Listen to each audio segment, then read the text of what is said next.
Well, if the driver of your school bus runs into a truck, hits a lamppost, drives into a ditch, you don't say his intentions are good. You get a new bus driver.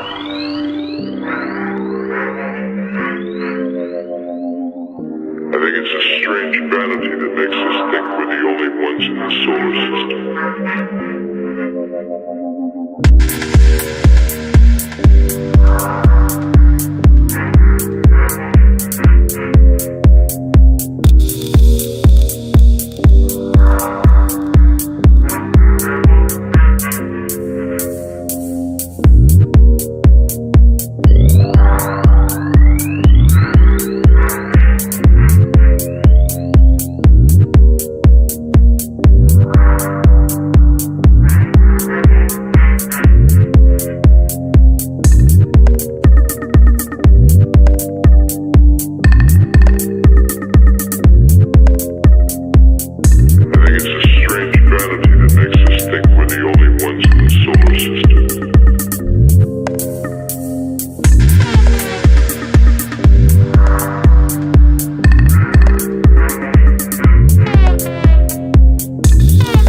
solitary cell, and to you that's the end. To me it's the beginning. It's a universe in there. There's a world in there. I'm free.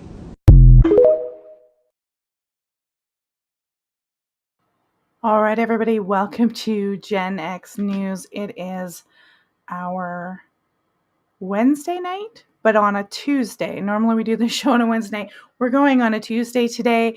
We are talking about MKUltra and serial killers. This is a topic we have discussed before multiple times, but I have Walter Bosley waiting in the green room to come in and talk about this and give some more information and a different perspective. If you haven't read the title, he was a specialist for the FBI. I'm not going to get into the detail of what he did. He can tell you about that but he has, I think a really good experience on things with government to kind of let you know his opinion on what could be going on. And he also hosts this on his own channel, the Walter Bosley channel, which I encourage you. He has, I think it's Todd a lot. I encourage you guys to go to Walter's channel and check this topic out and his other videos as well, because it is pretty fascinating. And that's why I wanted to have him on, because if you know about me, you know that I've researched a lot with Ted Bundy, and we've looked at MKUltra, people like Ted Kaczynski, people like Charles Manson, definitely FBI, and maybe what was the purpose of all this? If this happened and the CIA and the FBI and all these deep state faculties were involved in all this and creating these monsters, to what end, and where does it go, and what do we do? And so reminder before I bring Walter in, we are streaming live tonight to Rumble, X, and YouTube. Please subscribe on one of those channels, whether it's YouTube or not. Rumble's is a good one. It's just showed up live. Rumble's always delayed, guys. It's always delayed. I'm gonna type it up and see if there's any people commenting on Rumble, but please subscribe to those. I would really appreciate it. Also, new website link. I consolidated everything, so it's genxonx.com. I'll leave that there. Everything's there, all the links. You can watch the show live with me and my guests, and you can listen to it on the audio podcast platform, and it is available over all of the platforms. So enough of me. Let's bring Walter onto the scene. Good evening, Walter. How are you doing? Good. How are you, Melissa? I'm doing pretty good. This is actually one of my favorite topics, is to talk about serial killers. I don't know what's up with women and true crime and serial killers, but it happens. So when did you first, before we get into the whole detail, when did it first come on your radar that serial killers might be more than just rogue killers, that there might be some kind of government involvement? Probably when... I believe it or not when I was so well. See, isn't that an interesting question? Because now I have to think. There were certain things I learned back in my working for Uncle Sam days that influenced my view of serial killers from the perspective of what might be in their heads. And interestingly enough, it wasn't so much that they were MK Ultra'd. It was more of a otherworldly type of context, Right. because I was being what's the word? There's one word we can't use anymore, but I was being guided into strange esoteric stuff. At the same time, I was being guided in my career with Uncle Sam. So I was learning about the things that could be in their head that, in some cases we might say paranormal or whatever. But it was really when I started investigating my Empire of the Wheel books and research. I had investigated that for 2 years before I decided to write the first book. And that, after a career in the intelligence community, counterintelligence community,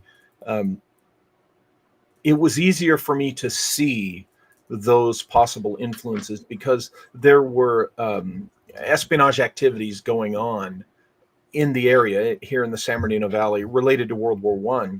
And I had learned so much more, and I had become, more familiar with MK Ultra by that point. So we're talking probably, sorry about the chair, about 20 years ago, it is when I first started to see that somebody's been turning these people into monsters, as you say. I'll add one more thing on that to give this long answer to your question. My mentor, who was an uncle of mine, he had told me that there were a couple of things that he could have got me into, open doors for me. And quite frankly, one of them was being an assassin. But he told me he did not want to do that to me because he felt like, whereas he had no doubt that I could kill someone if I needed to in the line of duty, or even instructed if it were a righteous kill. He said that my psycho-emotional, foundation, he said that it would really, really bother me if I thought or found out I'd killed the wrong person. Like, it would kind of break you. Yeah. He said that I'm the kind of person that I would not have sat well with, oops, killed the wrong guy, or maybe, killed someone who didn't deserve it. So he did not get me into that particular thing. And I think that's the first time publicly I've ever talked about that conversation with him. But I don't think there's probably not too many female assassins. There's some, but I couldn't do that. Even if they were bad or evil, I don't know if I'd want that on my conscience anyway. So I'm glad you weren't an assassin. Well, I was in a position to use, lethal force, and I certainly had no problem with that. Had it been the classic situation where I'd have walked into the 7-Eleven and there's some bad guy, pulled a gun or a shotgun on somebody, and I had to draw down, I would have no qualms about that person's going down. But yeah, it's the murky world of go take this espionage guy out. Yeah. And I was involved with things that indirectly resulted in, a couple of deaths, but I mean, not accidental, but right. It's a serious thing. So for those, I'm going to play a little clip here for people, and then we'll get into MKUltra. I'm sure most of the people watching know what MKUltra is, but for those who don't, I've got a little minute clip, and this guy will kind of discuss, it very quickly, and then we'll jot off from there, and Walter can correct anything he said that's incorrect. But here we go. That our own government did to us in our past. Here we go. Starting in 1953, the CIA illegally experimented on U.S. and Canadian citizens. The project was called MKUltra, or Operation Mind Control. The government recruited over 80 institutions and over 150 researchers to do their dirty work for them. They were using biological and chemical agents on their participants, but the worst of all was the LSD experiments. They would use prisoners, mental patients, and even drug addicts for these experiments. This scene in Stranger Things is actually taken from the MKUltra experiments, where one patient was given LSD for 174 days in a row. Heroin, morphine, alcohol, marijuana were all used as well.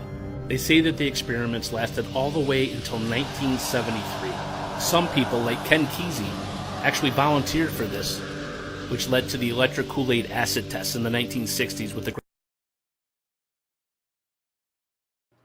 All right, guys, follow crazy stories over on TikTok. But I mean, it's just a little taste of the kind of experimentation that they were doing on American citizens. And I'm sure it wasn't just America. I'm sure Britain was doing their own kind of experiments, and other places were experimenting on people. But MKUltra was very famous. Do you have anything you want to go and correct or add to that, or delve in terms of serial killers? That, I mean, he was touching on some basic points, but that's pretty accurate. You had Dr. Ewan Cameron in Montreal doing experiments on Canadians, and he was doing the psychic driving, it was called, I believe, which there was a female patient who was subjected to this for just a ridiculous amount of time, like no sleep and all sorts of craziness. Ewan Cameron is often, considered kind of one of the mad scientists involved in this stuff. And of course, you had the things going on in the U.S. with not only the volunteers like Ken Kesey, not only the prisoners, but then you had CIA agents renting apartments in San Francisco, throwing parties and spraying LSD in an aerosol, unbeknownst to the partygoers, just to observe what would happen. And then I think most people know the story, which, oh gosh, I'm doing a brain dump. There's a miniseries on Amazon or Netflix that is called Wormwood. It's called Wormwood, and that's all about Frank Olson, the CIA specialist, intel officer, who they did LSD tests on him without his knowledge, and he ended up jumping out a window and killing himself. So this stuff was pretty heinous what they did to people, some of these people.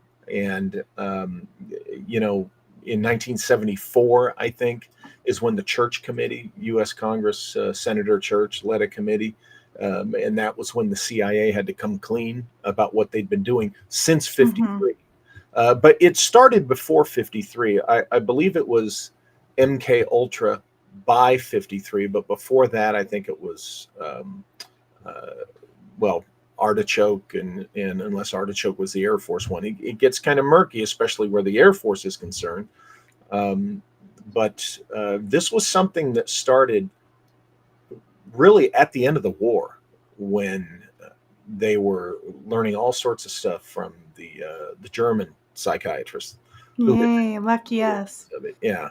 And, it started under other names, but it started even before, a lot of it gets blamed on the Korean War. They were trying to, the prisoners captured by the Koreans, the Chinese were doing this mind control stuff on them.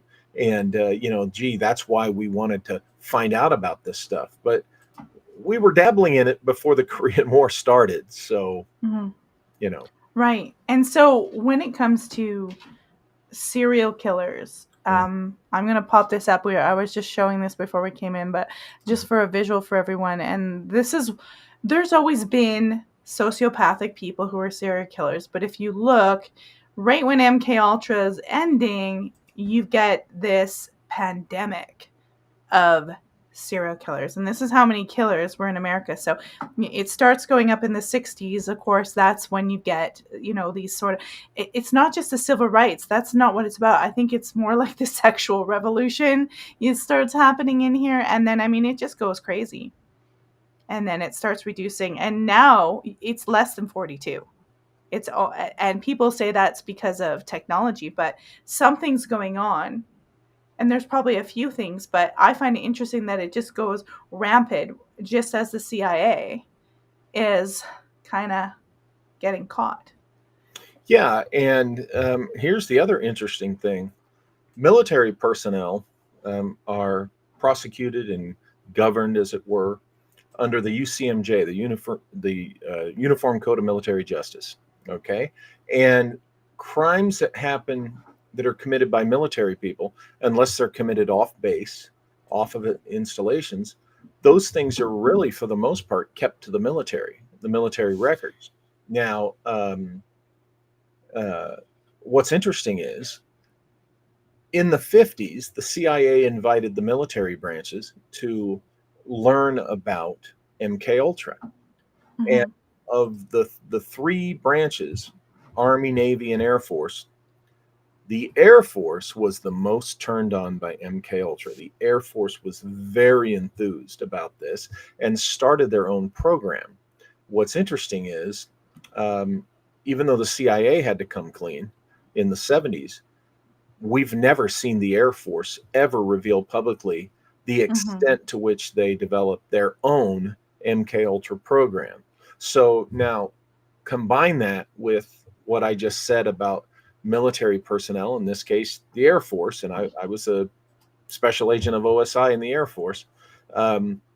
Again, how many serial killers has just the Air Force alone, not counting the Army and the Navy, how many have they dealt with among active duty personnel that we, the public, don't know about?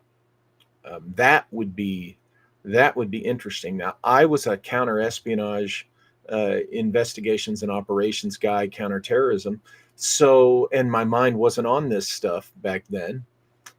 So I personally couldn't tell you how many such cases there were of that, but I could tell you that if they wanted to keep it ultra secret, ultra quiet, they could and they would. The Air Force being the most conservative of its image of all the branches of the U.S. military. The Air Force is traditionally paranoid about its image to the public and very close to vest.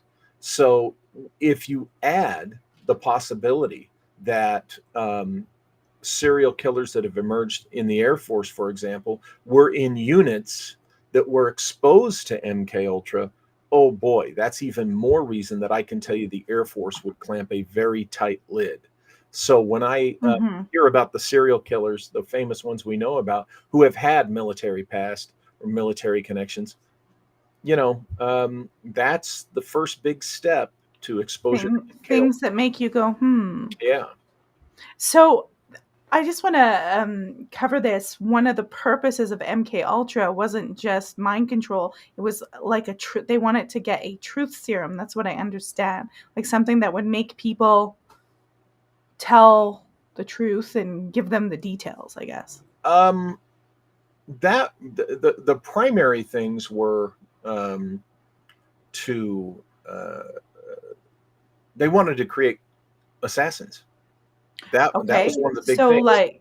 Right, people who would just go just an assassin that they could, just like in the film The Manchurian Candidate, just like that. Okay. Someone that they could pick up the phone, call this individual, that person answers the phone. There's a keyword or phrase that is recited to them. They go into this other personality, this other space in their mind where they become the killer, and they know what to do exactly, go on their mission. And then when they come back, they make a call, and then the word that locks that down is stated, and they go back to being, what they were before, with ideally no memory of having killed anyone.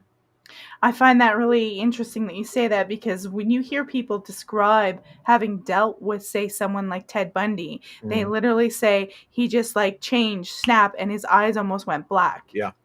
Like there's this literally, Yeah. and A it's switch creepy. gets flipped. Yeah. Yeah. So it's interesting that that was their objective, and that's commonly how people describe having experienced serial killers in certain situations. They were one person, and then something triggered them, and then they were something else that terrified the individual, like just like, made the hair on the back of their neck stand up, and that's really dangerous. And so how, like, let's go into how they're getting to these people, because they're talking about mental institutions and universities and stuff. They're obviously not going in and saying, hey, we want to fuck with your mind. They're obviously got a cover. Like, what's the story? How do they get in and do this to these people? Well, easily, the most easy way is through medical research, specifically psychiatric research. That hey, we need subjects to test this pharmaceutical, for example, and what the drug actually is something that would serve the mind control objective that they're trying to reach. And under the guise of psychiatric research, medical research, they could get almost anyone they wanted. And let's not forget that there are going to be volunteers. You said yourself, Ken Kesey volunteered probably to take some trips on LSD. I think Timothy Leary thought it was pretty cool too, because he was working for the CIA in the 50s when he started on LSD. And so these guys in the counterculture, for example, they hear this and they're like, oh boy, that's for me. So they volunteer. But then also in the military, you have folks that maybe they'll get hazard duty pay, or maybe they'll feel like it'll help them advance in rank and in position if they are willing to volunteer for these things. And then yet again, when you sign up in the U.S. military, one of those many papers you sign says that yes, you will allow yourself to be subjected to guinea pig these mode. kinds of things. Along with as an officer trainee, along with the thing that I signed that said, yes, I would release nuclear weapons in tactical situations if ordered, there's the one about the medical stuff. And yeah, you sign it all when you're a young guy. It's like, oh, nuclear weapons. Yeah. Sign right off on that. And you sign the other things, and you may or may not know when they're putting this stuff in you. Okay. So I don't know that Charles Manson ever still served in the military, but I know he's connected as an FBI agent. When I heard that, and I didn't know a lot of this stuff, I thought, well, that's just crazy. Wasn't he just some dumb hippie? But there's a few of them. Go ahead. Yeah, he would have been more like an informant, Yeah. or a confidential source than an agent. In the Bureau, the term agent means a badged agent, law enforcement agent. But he definitely, I think it's been proven by a couple of researchers long ago that he was an informant and a source, to the FBI. And all that crazy Charlie stuff. Yeah. According to people who knew him, they said that was an act too. That was just for the sake of the public, that he was a lot more level-headed than he liked to let on. So why do I mention that? Because that would back up the idea of him being an informant or source for the FBI, right? Because somebody who's really off their rocker, they're not going to be very useful. But Manson, if I'm not mistaken, the man who was his father, or believed to be his father, was military personnel, correct? Mm-hmm. I think so, yeah. So, and exposure just to military personnel could get you kind of on the guinea pig list. Wow. And I'm assuming most of these people don't really understand what they're getting into the way we might understand today, because I mean, you had a few channels on TV. Nobody really understood this stuff with psychology or psychiatry. I think people are a little more innocent in those days. Yeah. Or ignorant of certain things, not the self-imposed stupid kind of ignorant. They just literally were just didn't not know. aware that this stuff was going on. That's why I think it was such a shock in '74 when the church committees, the church committee was revealing that. So one of the most interesting serial killers, he's not really I guess you could call him a serial killer, but more of a mass killer. I don't know what to call him, but the Unabomber, I always found really fascinating because he was a genius and he was in university by the time he was 15. And apparently, people deny this. Some people deny and say, oh, he wasn't really treated that bad. But apparently, he was MKUltra in university. Do you know more about that scenario? Have you ever heard about that? I think he was also employed at one time by the NSA or what's called SAIC, which SAIC is a contractor. Spell it backwards. SAIC. Spell it backwards. CIA. CIA. Oh my CIA. goodness. It belongs to CIA. There's a lot of interchange, but there's a lot of former CIA who jump over to SAIC, and there's SAIC people who jump over to CIA. And if I'm not mistaken, Bundy was, I believe, connected to one of those, either NSA or SAIC. And there you go. That right there is a big step towards the potential of being exposed to MKUltra. Yeah, and what I always found interesting about Kaczynski is his manifesto and what he exclaimed as his reasoning for doing a lot of his mail-out bombs and attacks was he was literally trying to save nature and the world from this humanity. And people would have thought that was crazy today, or in those days, like, wow, this guy's off his rocker. But today we're like, oh no. Yeah. It's mad genius that, made the wrong decision for the problem. Sure. And the scary thing when you're talking about MKUltra is you never know to what degree any of that was encouraged, right? And cultivated. Yeah. How much of his madness was by design.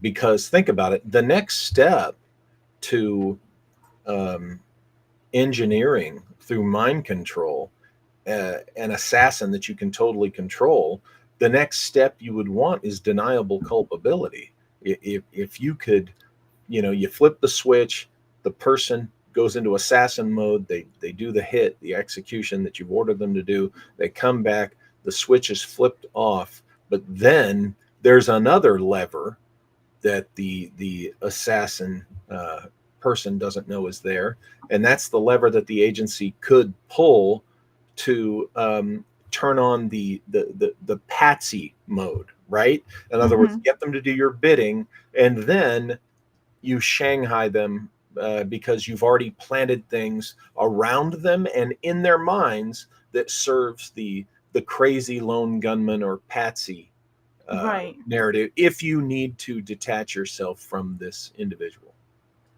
Yeah, I mean, and we can look at Kennedy assassination. I mean, you can look at all sorts of things now that you call, we're using the word patsy. I mean, just what happened to Donald Trump. I mean, this poor kid that looks like Antifa, he seems that there's just something was totally wrong with that whole scenario. And then, there's just something bizarre. And so you can see this has been happening for decades and decades and decades. Yeah, I was thinking of Sirhan and all the craziness with him, the Notebook, the RFK must die, repeated, woman in the polka dot dress, the weird, strange things about the ballistic evidence, and all of that. But a word on the kid that in Butler, Pennsylvania, that attempted to shoot Trump. I think he's an example of take someone who's already going down a road, right? And take advantage of that.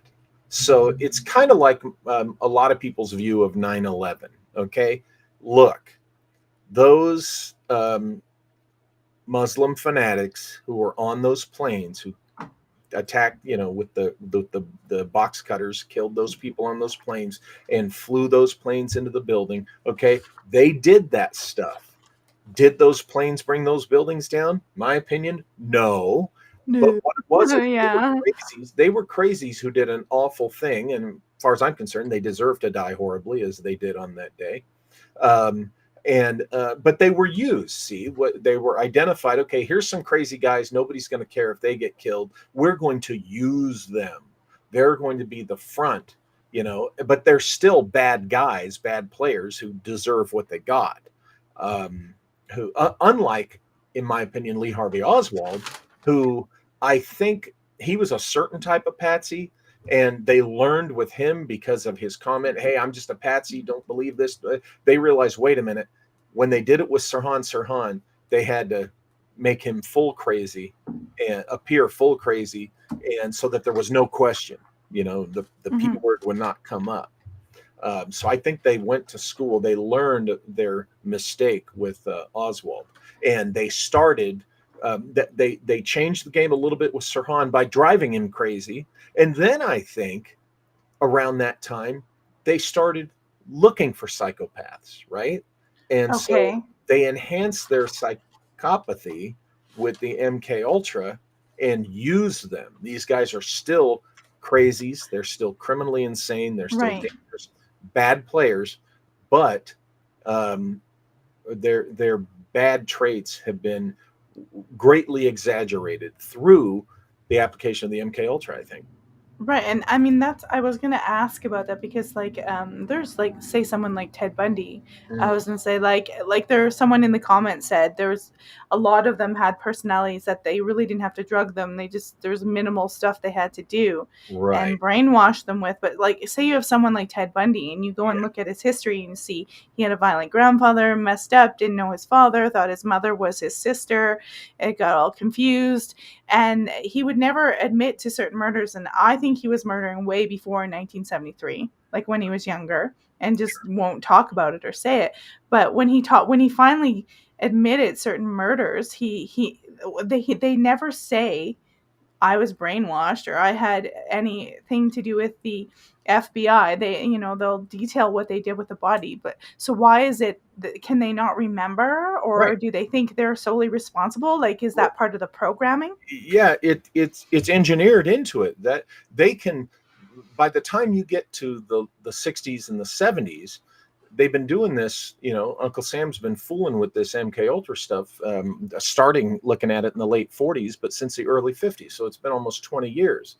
So imagine how far it's been advanced to this point, particularly by the U.S. Air Force, who's never had to come clean with what they've done, and now they've been doing it for 70 years. MK Ultra, God knows, but yeah, they're able to block that, if they've had any formal exposure. Now, remember also what could be done is you can MK Ultra somebody through informal, what would appear to be casual means through, say, a mentor. For instance, I've thought, wow, to what extent could I have had MK Ultra applied on me by my mentor? Because this is a Right. relationship of trust, right?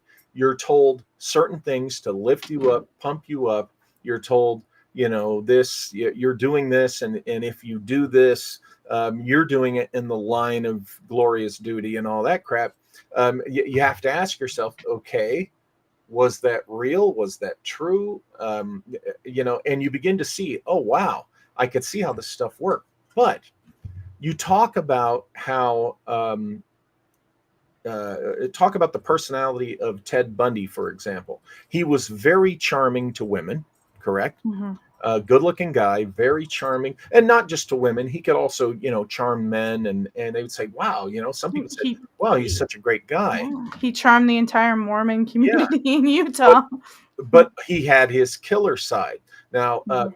there's an epidemic of something in our society, especially today. Experts have pointed this out, that is baseline out there among more people than you probably care to know, that it is ripe to turn very dangerous, to turn dangerous on a psychopathic level. And that is the epidemic of narcissism. True Right. Narcissistic certifiable narcissism. personality disorder. Yeah, these people are potentially cold. Could be cold, brutal Yeah, killers. that's the dark triad personality. Okay, You I haven't got heard your that term. you've got your narcissist mixed with Machiavellianism, mixed with sadism and Yeah, psychopathy. yeah, Yeah. and there's all these people who are victims of narcissists. Now, my understanding is there's way more male narcissists than female, but Mm-hmm. females are out there. Also, are there not way more male serial killers out Mm-hmm. there? And serial killers are very, many of them are very arrogant and control. They clearly display narcissist tendencies. Now, you do a psych evaluation on someone, say in your military unit, and you can identify narcissists all day long. Oh, here's one, Mm-hmm. there's one, there's one. I would venture to say that they were looking for the narcissist Right. personality type, and these were the people they were cultivating, who got out of control. Who, because I think that's what's going on. I think the serial killer epidemic was, or was and is to this day, these a lot of these folks who were MK Ultra, and they've lost control of them. They lost control of them a long time ago. So. Well, that's the whole crazy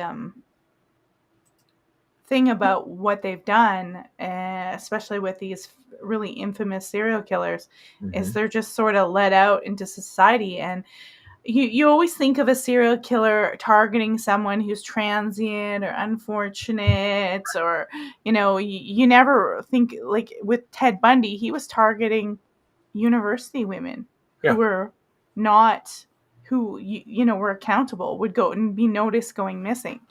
And it's said that he was triggered by being pretty much dumped by an attractive, well-off girl, and she just sort of rejected him because he was a kind of go nowhere guy, which is kind of true. Can't really go somewhere when you're obsessed with murdering people academically. But I don't know if they're saying that's his trigger, but maybe that's just the story they want us to think. It could be part of it. This stuff would be so well embedded that it would be, unless you found a document, right? Yeah. The smoking gun document.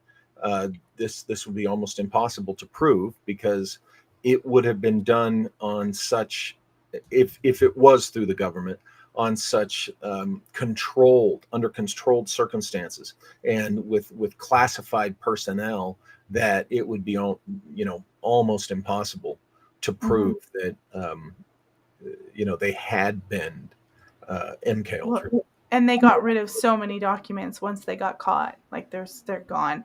And now, like, what was I gonna say? Oh, Ted Bundy, for instance, he was right in with the Republican Party. Yeah. He did break-ins and everything for them. So Yeah. that alone, I thought, wow, that's really interesting. Yeah, and it was a guy who was attached to one of these hospitals that probably did experiments too, that he was working for. Yeah, I mean, congressmen themselves are sociopathic enough. Now we find out serial killers were associated with them. Yeah. Politicians. And then take a look at Jim Jones. Not a serial killer, a cult leader, but he might as well be a serial killer. He was hooked up with the Democrat Party, big time. He's how he really showed them how to bust people in and create a hype, and he rigged elections all in California. He moved to San Francisco, where the CIA are conveniently. I mean, he was big in. And I would say he's a mass murdering psychopath.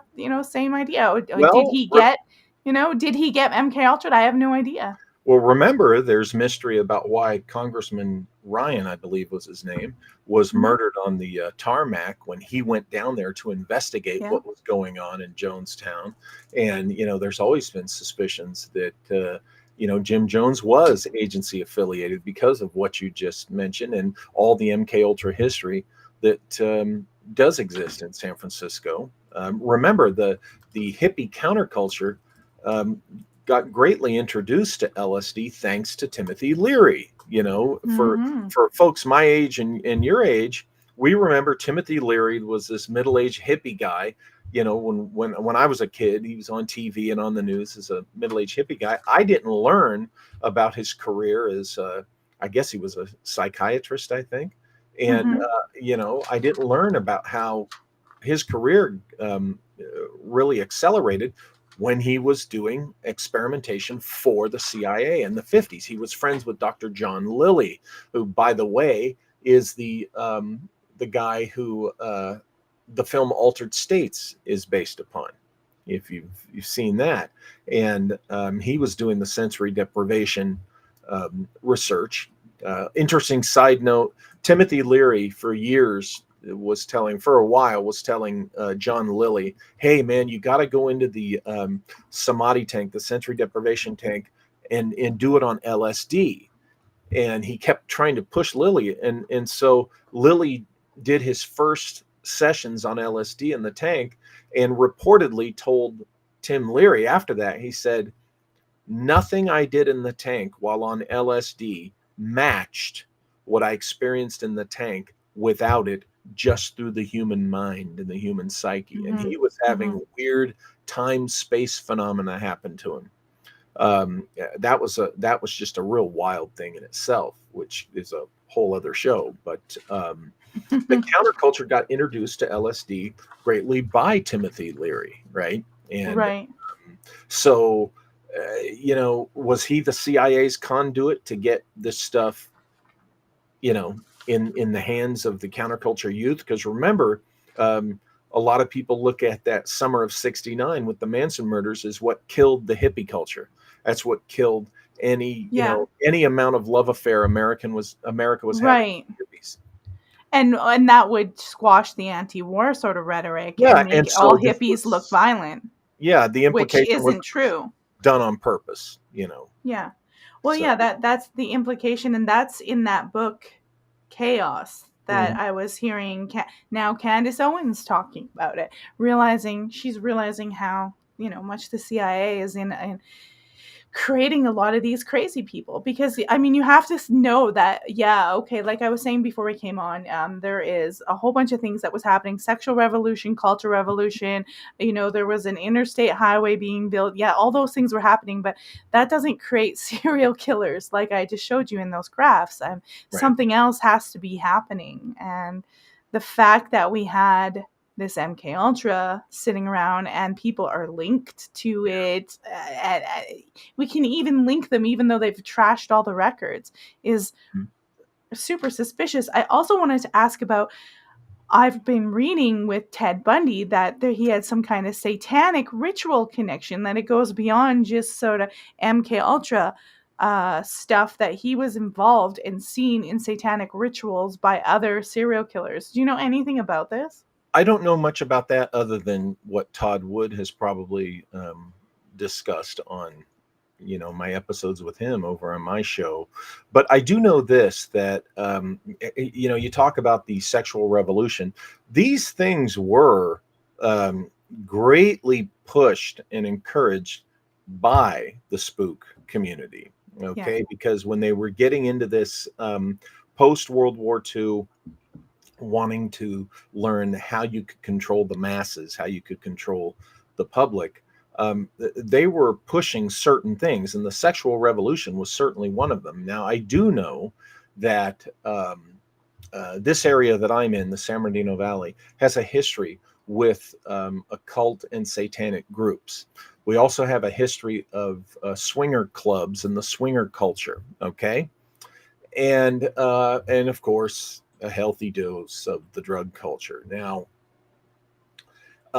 these three come together through the swinger clubs and the swinger culture. Okay, the sexually promiscuous sharing partners, that whole thing. What they do is people get into that, and of course, drugs are available if you want them in that, and they get you hooked on the sexual promiscuity and adventuring. Okay, and at the same time, they make that easier by making drugs, the stimulants and whatever available to you, so that your inhibitions will go down. Okay, but then how the occult groups then wedge their way in there is they pay attention to certain people that have come into this culture, and the ones that are really into it, right? Oh, they're really enjoying it. They're doing the wildest stuff. Their inhibitions are gone. Those are the ones that they'll begin to go to and say, hey, if you think sex and drugs are a great thing and a lot of fun, you should do sex and drugs and this occult stuff. And Mm-hmm. the ones who are looking for the next kick, the next thrill, will often think, well, hey, I'll try that. So then they get them to do some type of Enochian magic, sex magic thing or Yeah, whatever. yeah, yeah. And the whole time, they're being documented or filmed, right? And they lure them in with that, the drugs, the sex, and they get them into the magic and the dark stuff. And then comes the day where some of them, they'll make them do things they might not want to do, but now they're coerced because, well, we've got you on film um, doing this heinous sex ritual thing. Okay. Mm-hmm. And the people in this aren't just your average regular schmo people who live in your community and aren't known publicly. No, a lot of times the people that are drawn to this culture, this swing culture and drug culture, are local politicians, local officials, be they the not so much law enforcement people, but it could be some of them too. But you get the idea. People that are in positions where they cannot afford anyone to know that they're into this stuff. And here's the thing. Behind that, my understanding is pushing all three, the drugs, the sex, and the cult stuff, can be the hand Mm-hmm. of another authority using all three of those Yes. for their own designs. Yeah, and that's still going on, like the P. Diddy stuff and Michael, there's a gang in Hollywood. They're saying they killed Michael Jackson, which I believe that. I believe that's quite possible. Like, there's a whole bunch of evidence that Michael Jackson was actually murdered by this kind of gang that operates exactly how you just detailed, where they're luring you into this circle. And that's a cult. And ironically, that is literally how CIA agents and spy agents operate as well. It's not just gangs and stuff. Like, that's how Mossad operates, for instance. I've heard of their little honey pots and all that stuff. Oh, yeah. Every intelligence agency has that. The Russians call them larks. We're interesting in that because of the actual thread of Puritanism that runs through American culture and society. We function under this face of, oh no, not us. Our Uncle Sam would never do anything that distasteful, that naughty, which is nonsense, because we're pretty much doing everything the other ones do. But I have to say, the caveat to that is the great majority of the folks in CIA, FBI, and these other agencies they're not. We're talking even the operational stuff. They're not involved in any of these kind They of probably don't operations. even know a lot about They're it. not aware of it. It's a very few who are deemed trustworthy, right, to be pulled into those kinds of operations. But they do exist. It is out there. Well, and here's another interesting thing about serial killers I was reading up on.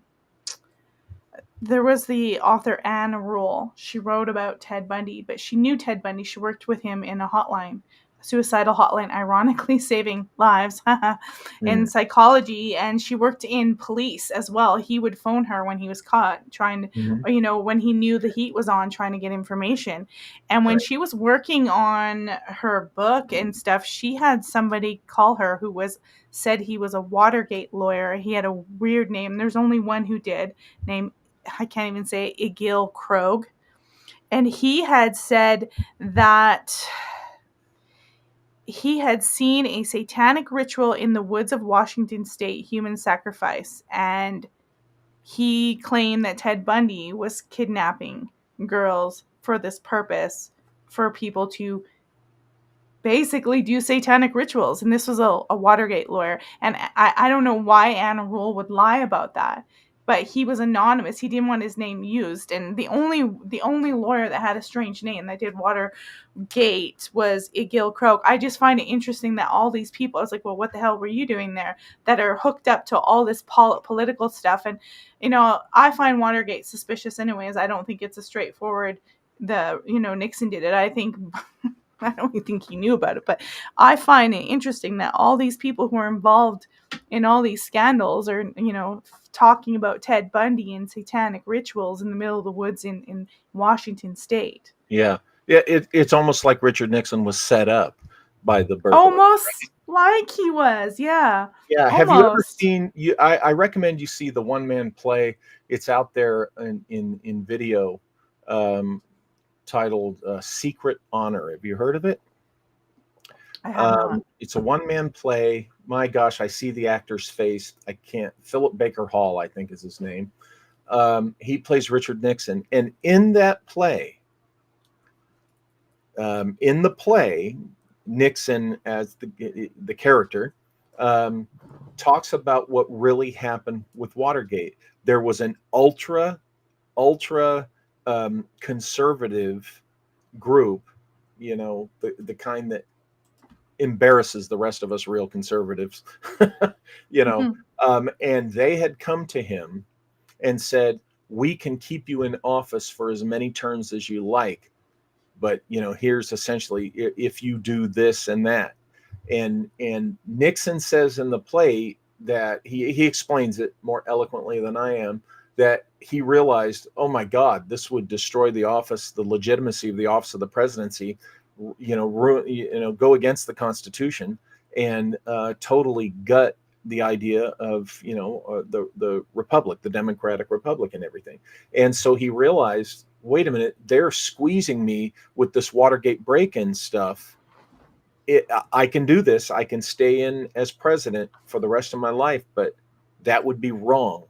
So he says in the play, that's why I resigned, was to foil their plan and ruin their plan. And that's where the name of the play Secret Honor comes from. Now, there were people who were no fans of President Nixon who were involved with seeing to it that play was produced and that the film made from it was produced. If I'm not mistaken, Oliver Stone was one of them. Okay. Mm-hmm. Because when they saw, some of it was based on, I think, Mae Brussels research, but when they saw what it was based on, they just became convinced, it appears, that, oh my God, Nixon might have been telling the truth about this, because it just seems like that break-in was so sloppy that, it had to be a setup. It really was, and I can't remember the people involved in the break-in, but it was G. Gordon Liddy was one of them. Yeah, he was, but some of them they weren't even American or CIA. It was weird. It's escaping my mind, but I don't know if it was like Mossad or Israelis or Iranians, or it was something weird, and I can't remember what it was, but it wasn't some straight up. It was a bunch of Republicans or something, Right.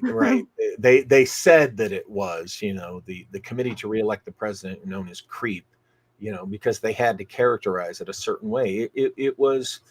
What was interesting was this group, this ultra group, conservative group, were trying to pull off essentially a permanent coup, and Nixon, according to this one version, foils it.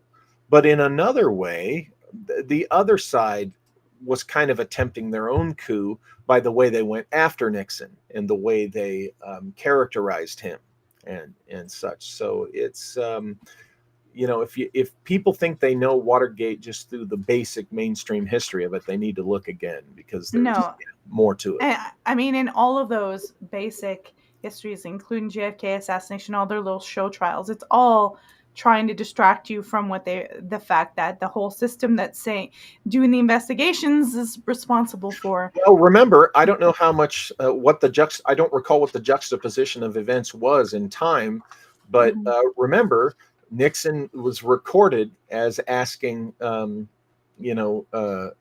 Richard Helms, then director of the CIA, or telling him, "I know the CIA killed Jack Kennedy." That's recorded. So you got to wonder, was that the impetus for them saying we got to bring Nixon down? Yeah. Maybe this ultra conservative group was part of this whole plot to just bring Nixon down. Maybe they didn't really exist. So. Incognito says E. Howard Hunt, CIA was one. Yes. 9F, the burglars also. And look who they install. Look who they push on Nixon when they push Spiro Agnew out of the seat as vice president. They put in Gerald Ford. Mm-hmm. Or no. Was it Nelson Rockefeller, and then he dies? Anyway, Ford ends up being president, and Ford was on the Warren Commission, as everybody knows. I mean, the JFK assassination could have been the motive for taking Nixon down. Yeah. And I'm sure Trump realized a few things when he was in office too. He's just hands out jobs, and I think he talks about the swamp, but I think he didn't actually really understand what the swamp meant. Right. But I kind of I don't really want to talk about Trump today. That's not my purpose. But I'm looking at things like we go into cults, like things like the Process Church, and people that were in with that, working with FBI agents who were handlers for Lee Harvey Oswald. Like, do you think a lot of these cults that we see happening, Son of Sam, all these people involved in these strange cults that are occultish, I'm wondering if they're tied to a lot of the CIA operations, if they're getting funded by any kind of government, because they're producing weird people. They're, Son of Sam. I don't know. It's bizarre, and they're linking some of the people who were involved with this to Lee Harvey Oswald. It's just so strange. Having served in multiple alphabet agencies, and having seen how it works on the inside. There's some things I learned, and there's one particular thing which people are not taking into account, maybe because they're not aware of it. But when you have, say, it's proven that this, you have FBI agents involved in this dark deep state thing, you've got CIA people involved in that dark deep state thing, people are quick to characterize the agencies themselves as this, that, or the other. What some people figured this out, some people know this, but what most people don't understand, and from my perspective, someone who was 20 years officially in that community, look, there is a thing definitely that's out there, that may be separate from what we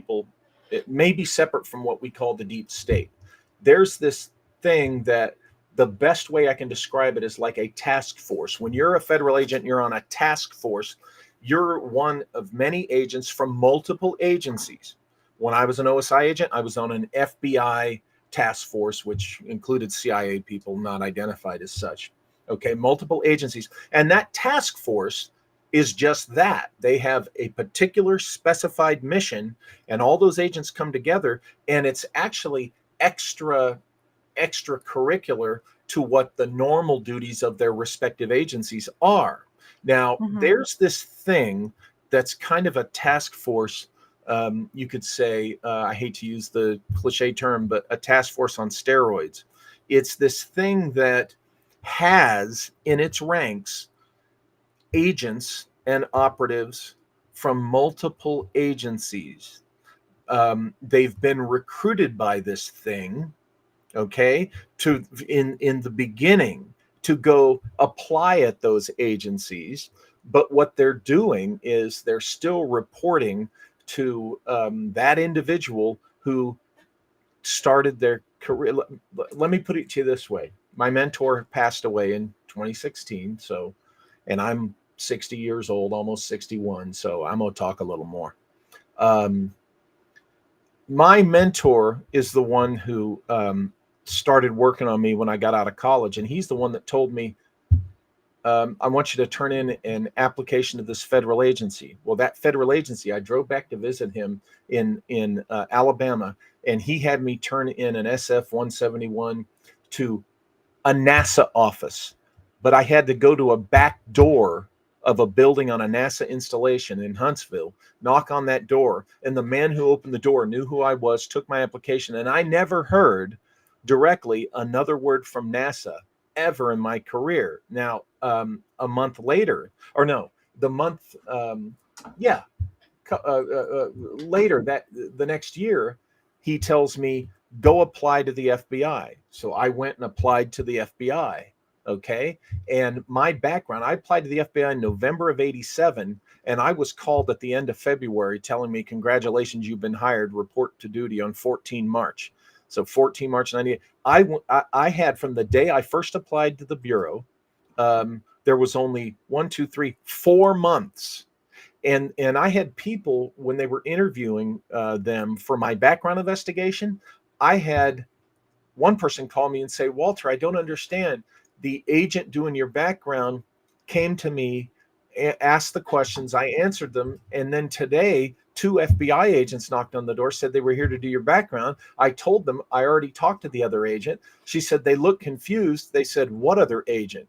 We do our own backgrounds. They were unaware of another agency doing a parallel background on me. Okay. And then I get unprecedented short period. Sometimes it takes a year and a half, 2-3 years to get through the process. 4 months I was in. And the whole time, whether I worked for the FBI, and then when I went into the Air Force, and then the people I worked for afterwards, I still, one day a week, was instructed, this was before cell phones too, to not use an office phone, not use my phone at home, but to go to a payphone and call my mentor and just report to him and tell him how things are going. I would take instruction from him. He would tell me, hey, for instance, when I got to LA Air Force Base, I'd been there like 10 days. And he says, hey, there's a fella you met over at the BX. And he described him. He said, a tall African-American fella in his around 70. I'm like, yeah. He goes, okay, if you ever need me for anything, something comes up and you can't get a hold of me, you can go to him because he knew me in the Army. And you can go to him. He's trustworthy. So things like that. Go to this guy because he's in contact with me. But I would be calling him every week. When I was at officer training school, I did half of it at Maxwell Air Force Base. Well, my mentor lived in Montgomery, Alabama, which is right there. Okay. Now, when you're an officer trainee, you don't have privileges to leave your dorm and just go to the BX whenever you want to. Okay. He would tell me, meet me at the parking lot of the BX. I'm parked there. And I would go sit in the truck with him. And he would fill me in on people in my training group that I needed to watch my back around, people who were backstabbing me with the flight officer and stuff like that. And then later I found that a couple of them had followed me, had seen me there meeting with him and reported it to my FTO. And my FTO was all weirded out and just all sorts of weird stuff. So through my whole career, I was reporting to him, no matter who I worked for. Every week I was reporting to him. And there was more that I'm not telling you, but I'm trying to illustrate this is how it works. And there is something out there, an apparatus, a group that works in little cells. And these cells are made up of federal agents, military officers, intelligence officers, and they have a loyalty to that individual that was their mentor, their handler, and to whatever the mission of that cell is. Because it seems like a lot of these figures had something like that, some kind of person they reported to. Yeah, they were involved with Ted Bundy, Charles Manson, possibly Son of Sam, Unabomber. I don't know about him. It's So I got a question here. What was it your mentor said about Antarctica? See, he told me in the mid to late 90s that in 1960, because of another man I knew, a neighbor, there was some weirdness. It's a longer story, but there was some weirdness with when he died, some things that showed up at his home that his wife had never seen before. And these people were like surrogate grandparents to me. And I asked him, hey, what was the story with so-and-so, this guy, Eddie? And we got in the car and he says, let's go for a ride, where we could talk and not be heard. And he told me that in 1960, that story we've been hearing going around, that a team of scientists found a huge hole in Antarctica, and they went down in it like it was a giant cavern, and they found huge machinery that was very old, very ancient. And then they encountered someone down there that drove half of them crazy, and Eddie was one of them. And I was told this around 97, and I was told it happened in 1960. So then, in the last 10 years or so, when you hear Wilcock and Linda Moulton Howe and all these people say that this just happened, in the early 2000s, I'm suspicious, for one. They're kind of repackaging something, it sounds like. Yeah, and but that's that. I mean, the paranormal stuff that my mentor trained me to do, insisted that I learn how to do. I mean, I'm wearing something right now that he taught me how to make back in the late 80s, and I've been wearing one of these for almost 40 years. Can I ask you if it's for protection? It's for protection, but it's also, folks, I've talked about this before. I was specifically instructed on how to go to a cemetery and raise the dead to get intelligence out of them, to get information out of them. I was told how long the person needs to have been dead. I was told what time of day to do this. I was told what time of year to do it, what time of year to back off. I was told which gender. I'm male, so I'm supposed to choose a female. I was told to make sure that I was careful, look at their name, try to find about their background, because they could end up speaking a language that, they might speak French and I won't understand them. That all these little things. And I was told, your superiors are expecting you to know how to do this. So there I was. And at the time I was working for the FBI, this had nothing to do with my FBI daily duties. After work, there I would be in an old colonial cemetery, on Long Island, out there at twilight, going through my protocol and attempting to connect this woman who had been dead since the early 1800s. And I was told I needed to learn how to do this because it would be expected of me to know how to do this. Okay. And other things. I mean, it sounds so occultism, witchcraft. I can't help but think we're in a spiritual battle here that's much more deeper than just some silly little, operative or spying. It seems a lot deeper than just, we've got to get the Russians, or we got to, this is why what I've just described to you the last several minutes, that I've been going through and experienced since 1986. Okay, since 1986.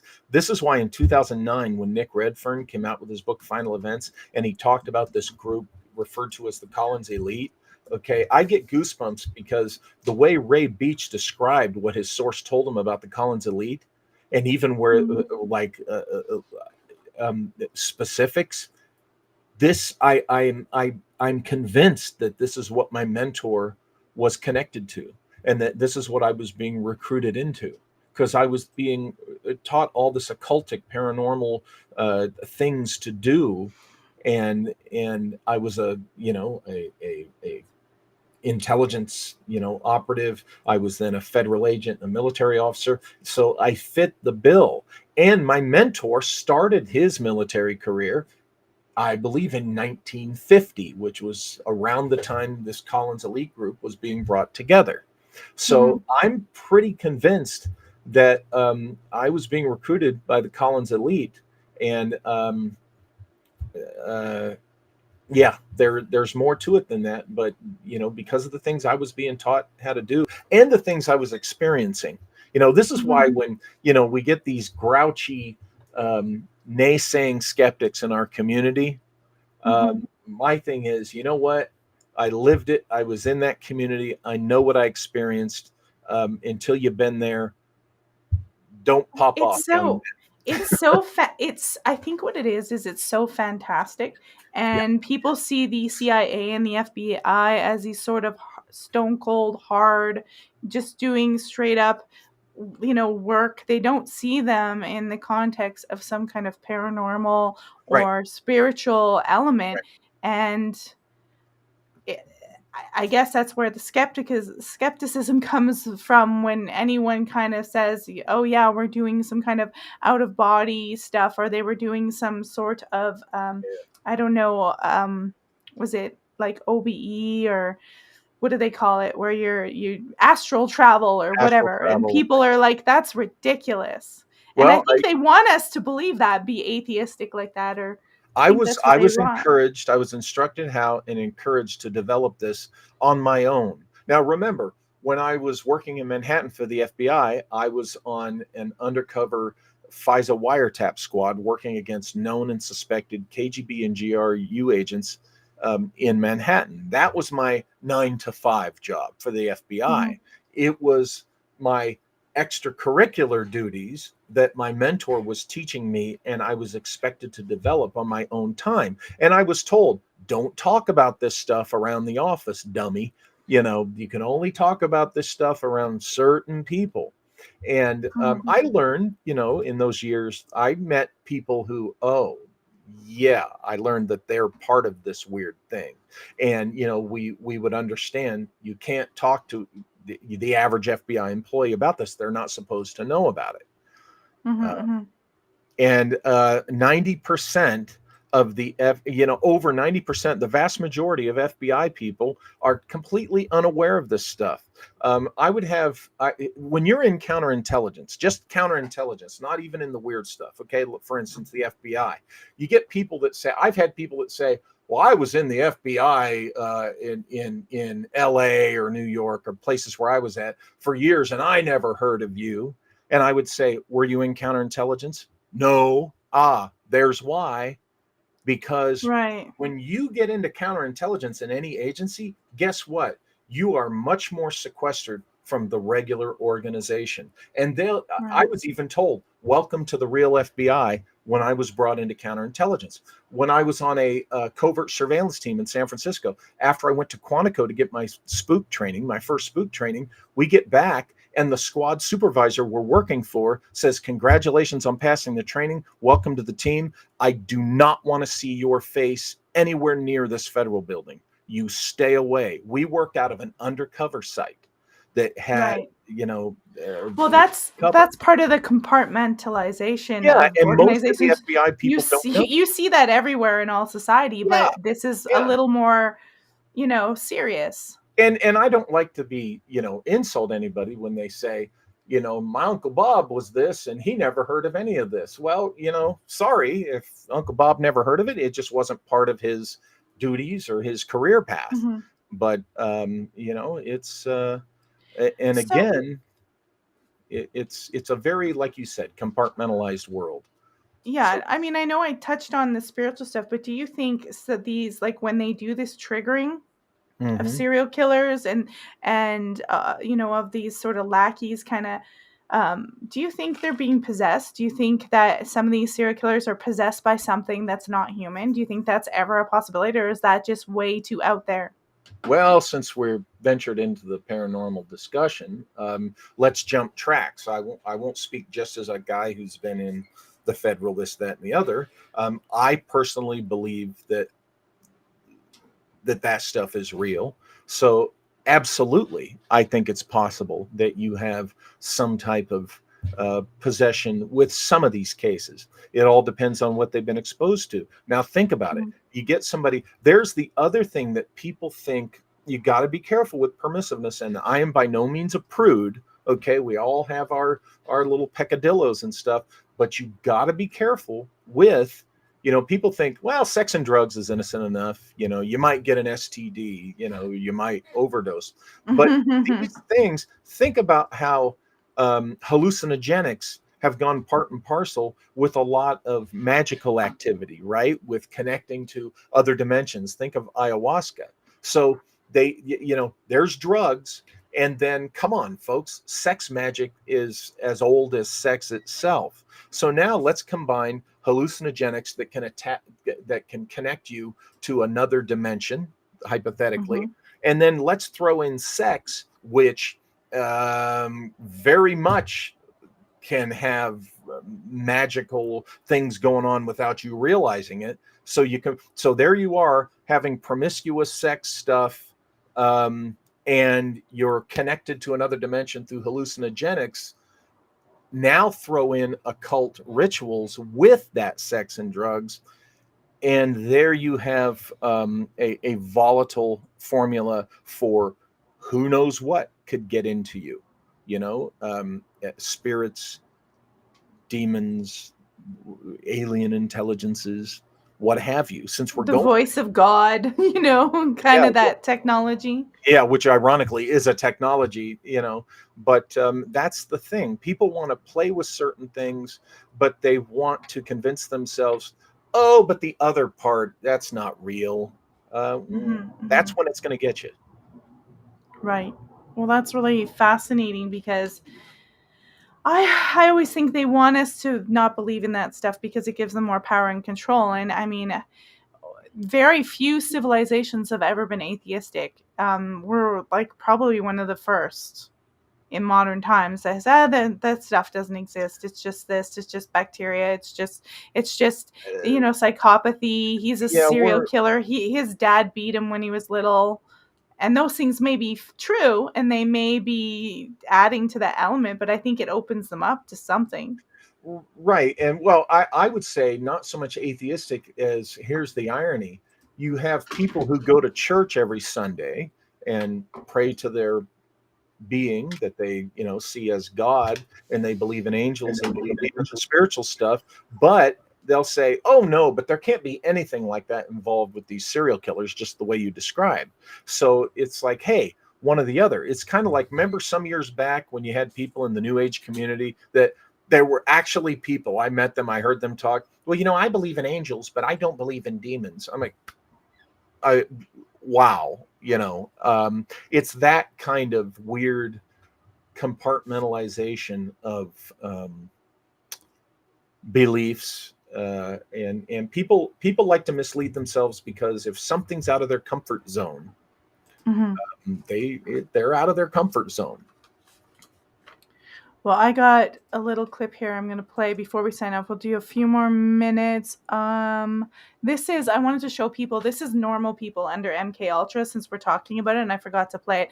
I might not play the whole thing. It's a couple minutes long, but I just want to show people the effects of what they did on normal people. So you can kind of see if you were anyone with any kind of disposition to a horrible background or trouble or a narcissist, like I don't know, what's his name, Charles Manson, that you could totally be turned into a killing machine, crazy person, and then whoops, we lost you. Yeah. And here we go.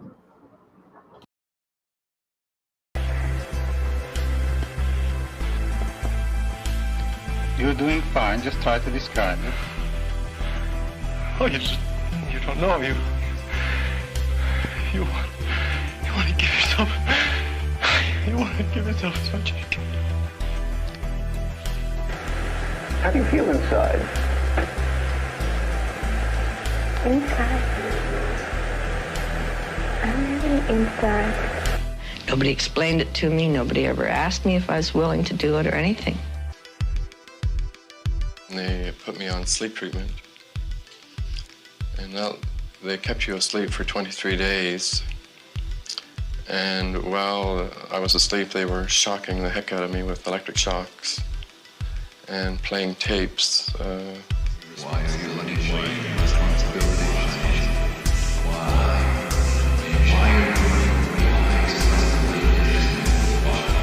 It was really like a concentration camp. Well, I told Peter Letters. You mind if I look this way? You look that way. Nothing for you to watch here, but you're going to talk to me as we go along. They couldn't go any further because CI Director Richard Helms destroyed all the CI's MKUltra documents. and they had to rely on coached witnesses. So they were never able to dig even deeper. What they got was bad enough. It was never terminated. There's no evidence that it was ever terminated. No documents, no nothing, and not even an admission by the CIA that it's been terminated. How do you feel? I'm feeling better, thank you. Feeling better? Are you sleeping well? Yes, I'm sleeping better now. We could disable a whole city by putting a very small amount on a water supply. After all of these years of us, those of us who are involved in looking for this secret drug, this was the only thing that began to look for the first time like it might be something like that.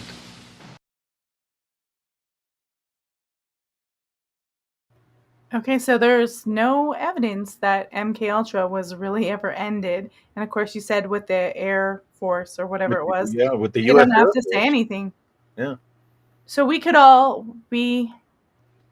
I mean, I had a relative who had schizophrenia, and he didn't start exhibiting. There was weird things about his birth and all that stuff in his history, and they said, "Oh, he just started smoking pot, and then suddenly he had schizophrenia." Now that happens. It happens. Some people do, but I found it weird that after experimenting with drugs, I don't know the whole history, that suddenly he was a raging schizophrenia. And we know that a lot of these MKUltra and these experiments trigger schizophrenia. Yeah, so because what else? they split, because they compartmentalize the assassin personality from your waking personality. The things they have to do cause the schizophrenia, cause the what is it, dissociative complex Personality disorder? Yeah, personality disorder. And I can tell you that when you go to work undercover, for instance, for a number of years, when I would go on missions, for 30 days, I'd be living under a different identity. I was not Walter Bosley. Now, of course, I wasn't hypnotized and, oh, I'm Joe Smith or whatever. But for 30 days, this is just an example. For 30 days, I had to live that cover. In other words, people calling me by that name. Walter Bosley was put in a file and put on hold while I was this other guy working in this place. And I had all the idea, everything to backstop it or whatever. So for those 30 days, I could have done things that Walter Bosley couldn't do, and nobody would have been the wiser because I wasn't here in the U.S. And so here's the thing: when you've worked undercover, and I was fine at it. All of us were. There was very few of us who couldn't handle that. I mean, we're talking. I would get 3 minutes a week to talk to my son, and I would sleep at night. I wasn't a bawling mess. Oh, I miss my boy. It's like, hey, I'm doing my job. I'm doing God's work for America. Blah blah blah. And I was fine with it. I loved that life. I have to tell you, I loved doing that. All over the world, different identity. I loved it. I just really thrived under that. And you have to compartmentalize your emotions. You in your mind, you're like, oh, I can do that because I'm doing a good, proper, right mission thing. I'm doing this very unique, wonderful work that I love, blah, blah, blah. So that's just a taste of self-imposed. And you get recruited because you have the psyche for it. They've done so many psychoanalyses on you. They know your personality better than you do. So they tend to recruit people who can handle it. Okay. So, but that's just a taste of you doing this to yourself. Now imagine if they've put you through MKUltra to do this to you, to make you, be a killer without knowing you are when you're not operational as a killer. Right. It's even more, the walls between those identities are even more harsh and more severe. And the difference in personality is even more marked.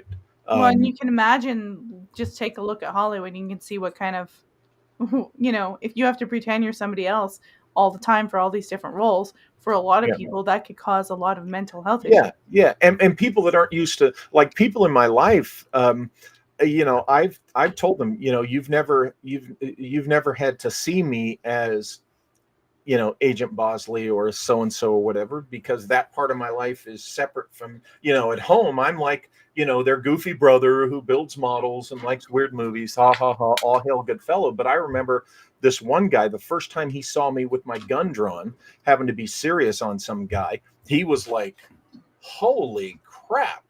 And I'm like, "What?" And he goes, "You are one scary MFer when you're." I'm like, well, the situation required. So how do we know you don't have like a switch, man? And you're gonna go fucking Rambo crazy on Because us? I wouldn't be here talking so openly about it. But there is a little bit of the there is a bit of that. The operational me can be different from the me that like you and family and other people know, and that's just because the situation requires that, and know when to be that, and when. But are you able to incorporate it all into one sort of well-rounded personality when you're done it all? I guess that's a question, because I don't think these serial killers, they can't incorporate everything together, because no one would ever accept that, right? These are psychopaths. These are psychopaths and narcissists. I'm just a confident guy with a healthier ego than a lot of people have. I'm not a psychopathic narcissist. Those people disgust me. There's only one way, in my opinion. There's only one way to deal with a narcissist, and can't do that. Well, I have them in my family, and they're not all violent. That's the thing. No. They're simple narcissists and people with personality disorders. And I've dated a couple of real psychos, and I've dated outward lying UFO guy who's just total nut job, liar. Everything's made up. Yeah, there's people that are just a-holes, right? And, it's like, oh, okay, you're a jerk. But they're not dangerous. They're not out there truly trying to destroy anyone. We're talking about psychopathic narcissists, right? Yeah. Well, so at the end of the day, I'm going to wrap it up pretty quick because we're at the hour and a half. What, for you and your experience, we'll go back to the serial killer, is the serial killer created by the government solely, or is it a specific type of person that that gets hunted out and created, or can they create it from a normal person? I mean, just specifically serial killers, not Lee Harvey Oswald or whatever. You have born psychopaths, okay? People that are born with some pathological issue.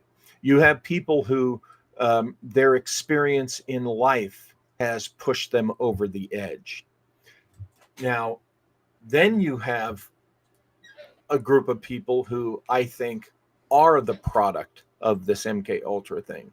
So, and where they overlap is, if you want somebody to be a stone cold killer, you're going to look at their personality issues. And unfortunately, I think what happened was they recruited from the psychopathic demographic in society. Right. They thought, oh, we can control these people, or wow, we can use this maniac. And unfortunately, I think we began to see in the 60s and definitely in the 70s going into the 80s that the ones that they did create got out of control. And I think that is the real dirty little secret of MKUltra, is that MKUltra is behind the epidemic spike of serial killers in those decades that your statistics show. And this is what Walter's referring to. That's unusual spike. Now it's coming down. Do you think it's being replaced by something like mass shootings, or I think it's evil. I think it's like they're creating almost like this evil energy they're drawing. I don't think it just goes away. I just think they got control of the statistics and the data. Yeah, I don't think the numbers have gone down. You don't think that they have, through forensics and DNA, reduced the amount of serial killers? Because what would DNA do? I mean, is DNA going to stop a maniac who really wants to kill, or is he just going to kill one or two and it's going to curb it? if the killer comes from, is the progeny of someone who had this psychopathy, then they could go, well, gosh, he's the kid of this maniac. But they really have to get in, with stuff going on with neurology, not your blood, and your genetics, to determine the rest. So, that's through psychiatric observation, through one last thing, throughout the career that I had in the spook community, okay, I can't tell you, I took each agency I went to work for, they put you through a psych battery, multiple psych battery tests. The first thing they want to do is see what's going on in your head. They want to know you better than you know yourself. So, I don't like that. Well, not for me. You want the job, so you're like, hey, do the California psych test. Okay, you're answering questions. If I'm at a party, do I have a drink or do I not? Or do I like my mother more than my father? That kind of crap. Yeah. Seems to me they like loners and people with problem. Interesting thing to know. We'll tie it up here. Jeffrey Dahmer was in the military. And he was a loner. He actually murdered before he went into the military, his first victim. But he was in the military. Well, the job... his father worked in some kind of science-y thing. Yeah. In order to be able to do the job I did when I was working around the world, you spend a lot of time alone on the far from home. And you have to be able to be okay with it. And most of us were. I loved it. I take books and movies to watch, and I loved my downtime. I love going to the museums. I love not seeing anybody I worked with for hours at a time, sometimes days, until we were operational. Wow, that is fascinating. So anyways, I'm going to tie this up. We've been an hour and a half. I want to thank you for coming on the show, and I want to thank all your viewers for coming in. We got a whole bunch on my ex, but I want to thank all your viewers for coming in. I'm just letting you guys know, next Thursday I have a guest, Alpha Talk, and he's going to be talking about demonic possession and parasites. Ew, but we're going to go there. We're going to go somewhere gross. Cool. I don't like parasites, but I also want to know how to not to avoid them and talk about the history of that and how they might have been associated with demon possession. So anyways, Walter, where can everybody find you? WalterBosley.com, just like it says there in my name thing there, WalterBosley.com. That's where all my books are.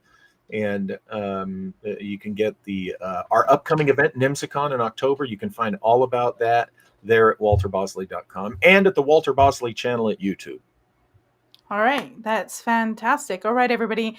I don't have anything special to tie it up with. I might just pop up this video here. What do I got? We'll end with a little, our favorite, God, my brain is going blank. Charles Manson video. My brain goes blank all the time. I'm getting old. It's really He's a fascinating guy to listen to. He's a fascinating guy. Read the book Chaos. Read the book Chaos. Candace Owens talking about it. And Michael Jackson was murder, guys. That's what I'm landing on. Research project may have been responsible for creating Charles Manson. Project MKUltra was a CIA operation. The primary focus was developing mind control and behavior modification techniques. MKUltra employs disturbing and horrifying methods in their experiments, often dosing unsuspecting people with psychoactive drugs. The project was led by Dr. Jolly West. Enter Charles Manson. Manson spent time at the Haight-Ashbury Free Medical Clinic in San Francisco. Later it became known that the clinic was headed up by none other than Jolly West. Manson's time at the clinic coincided with his increasing ability to manipulate and control his followers. Under his influence, they committed the gruesome Tate LaBianca murders in 1969. The idea that Manson was a pawn in a larger game of challenge